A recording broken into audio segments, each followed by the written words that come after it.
A woman in Bluegrass is still on edge after someone broke into her home and then stole her car. She says the thieves followed her daughter with their lights off from Davenport to Bluegrass, then broke into their house.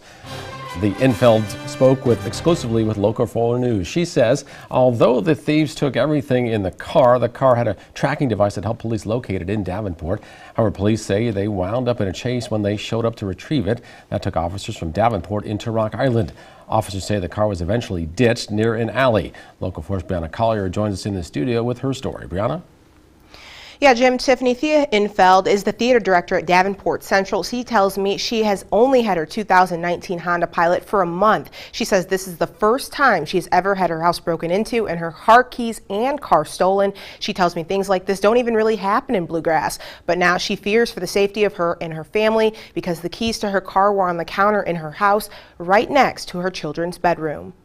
Next morning, the door was wide open. Thea Infeld is still shaken up after her house was broken into. They just jammed right through it because it was loose enough that they could just push really, like they must have just put their arms or shoulder into it and just jammed it open. And her brand new Honda Pilot stolen. They broke through our back door that was locked and rummaged through our kitchen to find 2 sets of keys. They found my set and my daughter's set. Putting her on edge. Where the keys were right next to my 3 children's bedrooms. So they were just a doorway away from being with my kids. So that was the most upsetting part. A problem Bluegrass Police Sergeant Bob Gwynn says won't go away.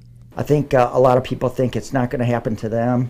Or they're just going to run into the store and it'll just take them just a quick 30 seconds to get something, but that's all it takes. Unless the public does their part. A lot of this is up to the public and we need their help. We just need them to secure their cars, secure their homes, and just watch out for one another.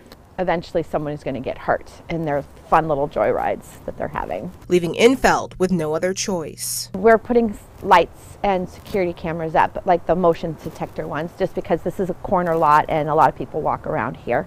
Probably another dog, more likely a biting kind, not a friendly one. Hoping to warn other families as well.